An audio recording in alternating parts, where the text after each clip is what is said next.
Time now for The Real Estate Connection with Stephen Theard, a realtor and certified probate and real estate specialist.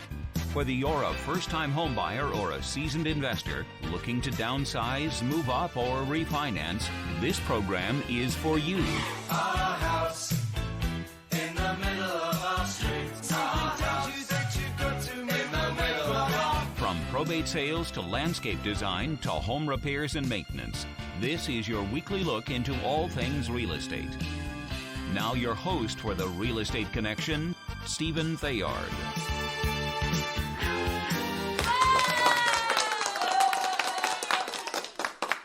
Hey, everybody. Welcome to the show. Welcome to another episode of The Real Estate Connection, sponsored by Good Patriot Realty, a salute to home ownership. Hey, I want to thank you for joining me on another episode of the podcast today. If you are not subscribed, please go to Apple Podcasts and subscribe there. That way you'll never miss another show. If you are watching on YouTube later, because it's going to be uploaded, hit that like and subscribe button so you never miss another episode as it gets uploaded, and so you'll always be in the know about the show. All right. Okay, so today's topic, we're going to be talking about something interesting I'm learning and you're learning with me. But before we get started, I just want to say this show is for educational purposes only. This is not investment advice. Please speak with a professional investment advisor about any decisions you may make regarding the information you hear today. But what are we going to tackle? Well, real estate, of course, because that's what the Real Estate Connection covers, but something different that is connected, but not exactly the same as going out and buying residential real estate or even commercial property. We are going to talk about a little thing called the Real Estate Investment Trust, as they have acronymed it to be a REIT. So if you're like me, you've probably been around the block and you've probably saved some money, done some investing in your life, and you may have been in some circles and heard this term tossed around from time to time, and you politely smile and nod. But you're like, what's that? And so, but life takes you off in another direction and you really don't investigate it. Well, today is your day. We are going to go over what a real estate investment trust is. Now, if you do have questions about regular real estate, whether it's listing a home or selling a home or buying an investment property for yourself, please do not hesitate to call me, Stephen Theard at Good Patriot Realty, at 408-472-0817. Again, 408-472-0817. I'd be happy to help you with any of your real estate related needs, whether it's wet or dry, because in California, we have been getting a lot of rain and snow. So let's jump right in. So I did some research before tackling this podcast, and I wanted to share what I found. So I was on a website called investment.gov. And it basically just jumps into what is a real estate investment trust. And it goes to say that real estate investment trusts allow people to invest in large scale income producing real estate. So what does that mean? Okay, so there are companies out there, real estate investment trust companies or REITs, that own and operate income producing real estate or assets. Now, those are some big words, right? So we're talking about operating income producing real estate assets. So accounting terms, what does that really mean? The assets, which is just something that produces income, and that's a quick little lesson. If you want to invest, you want to buy assets, not liabilities, and an asset is anything that you buy that produces income. So they're buying assets and they're real estate, and that it could include residential apartment buildings, like the ones you see driving down the road. You'll see like a 50-unit apartment building, and you're like, who owns that, right? You just think, oh, there's this great rich person that owns it. Well, it could be a real estate investment trust company that owns the property. retail shopping malls, from small strip malls to your large 1980s style huge shopping malls that have anchor tenants like Macy's or Nordstrom or Target or Walmart's. So retail shopping malls, resort hotels. So like in Las Vegas, if they own a brand name resort hotel or the land it's sitting on, vacation resorts, whether they're in Hawaii, Cancun, Europe, the Caribbean, business hotels, and even, get this, even public storage facilities, right? Because they're cash producing assets. You have too much stuff, you go rent a little garage and put your extra stuff in it. The people who own it are making money off of that, and it is real estate. It's located on land, and they are little tiny miniature warehouses for yourself.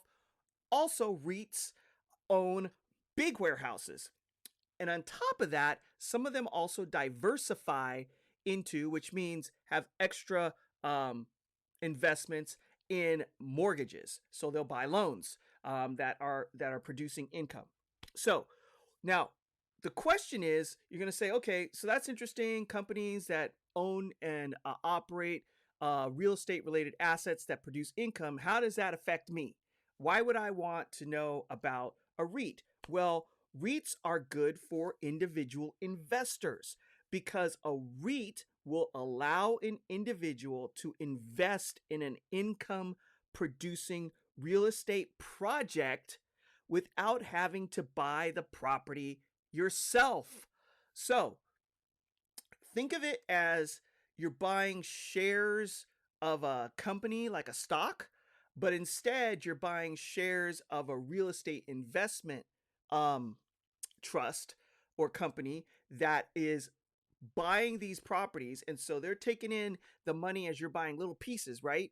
And then you own a little piece of it. And so as it's producing income, it produces income for you, and you get a little piece. The more you invest, the more you make money, which means you can get in for not a lot of money. So the issue with real estate is the barrier to entry, right? So we're talking about buying anything from a value, say in Mississippi, in a small town, small property from 65 to 95,000, all the way up to 25, 30, 40 million dollars, right? So if you're the average person and doesn't have a lot of extra income, you can take whatever it is, 150, 200, 300, 400, $500, and buy a share of this real estate investment trust. And it would be actually buying real estate in your investment portfolio instead of buying shares of a company. So it helps mix up the blend of your investments, right? So REITs provide a way for an individual investor to add real estate to their portfolio. So we just covered that. So that's the big deal about what a real estate investment trust is and how it relates to, right, the real estate connection, because it is real estate.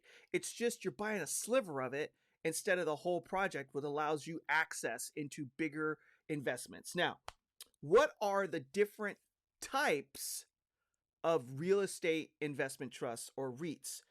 Basically, what the article that I read was on investment.gov, which is a government website that you can go check out yourself and look this up. But it will allow it's REITs that are, the difference in REITs are those are that are traded publicly on a public stock exchange, or REITs that are not traded publicly on a public stock exchange. So basically, you have, say, the New York Stock Exchange, or you have the NASDAQ. So the two different public exchanges.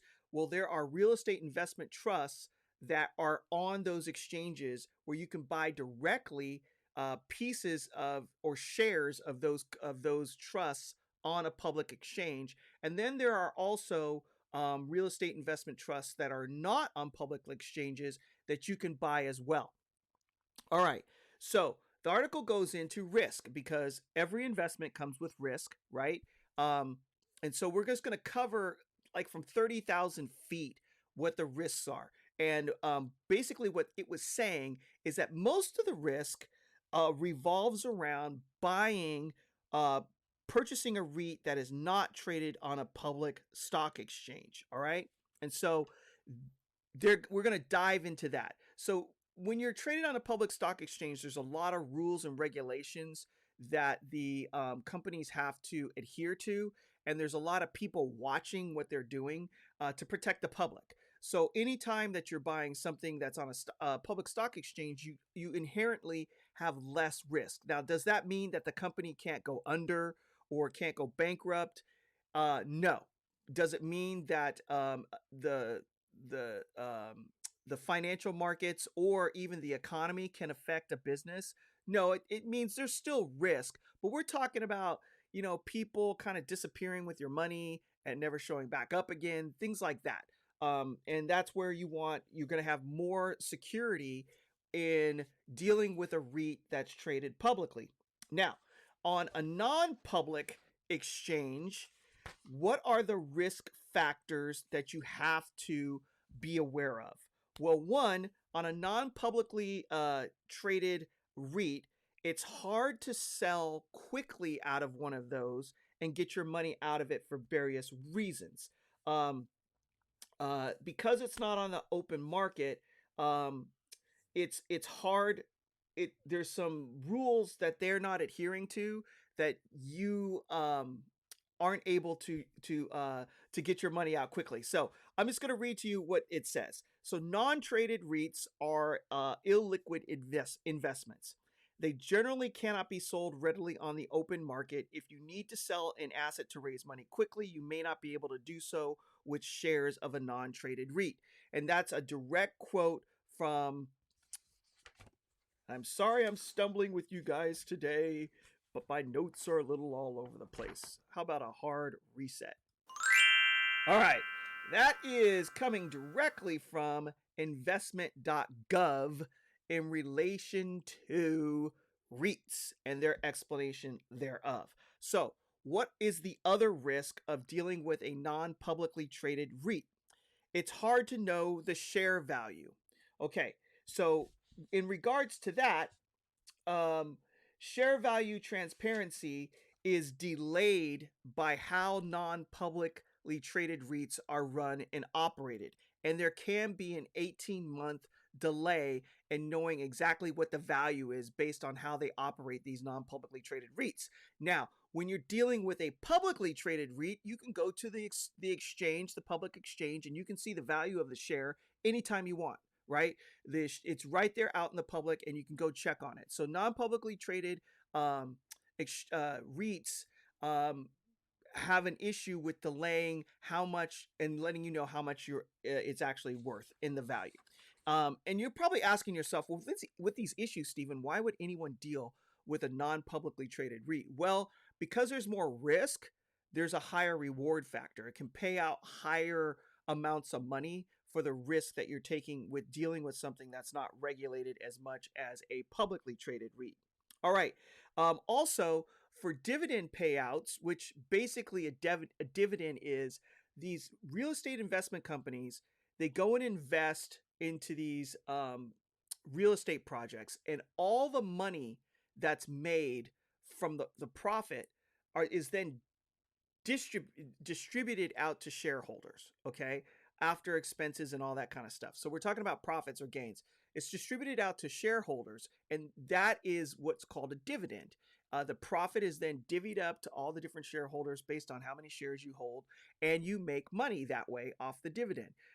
So when you're dealing with non-publicly traded REITs, um, they have they tend to go beyond exceeding the funds from their actual operations, and start digging into some investment capital to pay out higher dividends, which then makes them not have enough money sometimes to purchase the next project. So then that is some more risk you're dealing with when purchasing a non-publicly traded REIT. And forgive me for stumbling a little bit here because I'm learning just as you guys are learning. I'm just passing along the information and I'm trying to get my arms wrapped around it. And hopefully you'll bear with me and forgive me for not having this knowledge just dripping out of the top of my head. All right. Also, issues with non-publicly traded REITs are that they hire external managers instead of hiring employees working from within. And sometimes based on relationships, that can create some conflict of interest in regards to how the REITs are being managed. So, basically what it's saying is you're better off dealing with a publicly traded REIT. It may not pay out as much, but you kind of have less headache and less risk when you're dealing with a REIT that is on the exchange. Now, how do you buy and sell REITs? Great question, right? So you're like, okay, Steven, you piqued my interest. I can get into investing in real estate in these massive projects anywhere in the United States or maybe even the world, right? Depending on where these companies are investing. You could drive by the large shopping mall in your town and you could say, hey, I own a piece of that mall, right? It's kind of cool.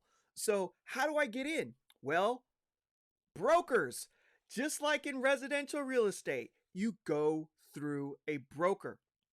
And just like we do when we're doing investments with other types of stocks and bonds, right? You may use a broker to help you buy into a stock. So the same thing happens with real estate investment trusts is you go through a broker. And you can buy all kinds of different types of real estate investment trusts. So you can deal with buying it directly. You can go through a fund, or you can go through a funds that are or through ETFs as well. So it's kind of like a big opportunity for you if you want to get involved in investing in real estate and you just can't go out and buy a house or a duplex or other things.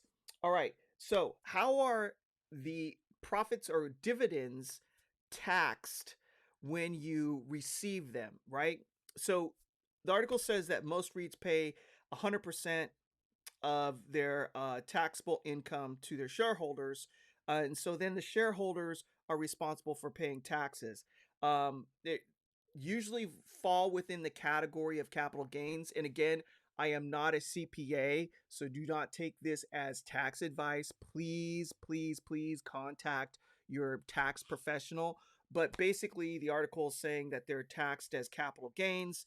And so that's how you would be paying taxes on the profits that are coming in from the dividends that you're getting from a real estate investment trust. So I hope that helps. If you've at all been curious about real estate investment trusts, that's the information that I was able to find pretty quickly online in regards to what they are.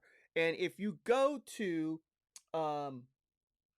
investment.gov and type in the search bar real estate investment trust, you can pull up this article for yourself as well, so that you can read it and read it over and over and over again. If you want a link to it, send me an email at info@realestateconnectionradio.com. That's info@realestateconnectionradio.com. Or you can just send me an email directly at Steven, STEPHEN, at goodpatriotrealty.com. That's Steven, STEPHEN, at goodpatriotrealty.com. And I'd be happy to share a link. This podcast will be up as a blog post on my website at goodpatriotrealty.com, and will be distributed out to Podbean, Apple Podcasts, there you go, iHeartRadio, and Spotify for your listening pleasure. So with that, we're going to just go off into the sunset for today. I'm a little nervous today because whenever I do new content that I'm still learning about, I always feel like I should have this down. And I'm just basically sharing with you what I'm reading. There's more detail in there, but again, go ahead and let your fingers do the walking to investment.gov and type in REITs, and then you can get more 30,000 foot knowledge. And once you kind of make that decision, then go ahead and do some more research and decide, how you want to invest. Call your personal investment advisor and say, hey, you know what? I want to diversify my portfolio. I want to get into real estate investment trusts. Which ones do you recommend? Do you recommend funds? Do you recommend ETFs? And then they will be able to point you in the right direction. And then you not only can own stocks and bonds, but you too can own real estate. All right. And with that, I'm going to leave you with this. Be strong and courageous. Do not be afraid. Do not be discouraged, for the Lord your God will be with you wherever you go. If you have any questions about residential real estate, whether you're looking to buy or sell for either moving up or moving down purposes, or maybe you're looking to retire or buy an investment property, please give me a call, Stephen Theard with Good Patriot Realty at 408-472-0817.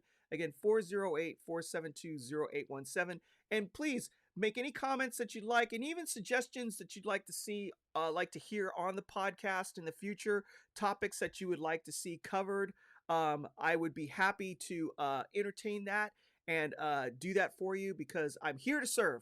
My main goal in life is to serve the community and provide services that are going to be blessings to you. So with that, God bless you.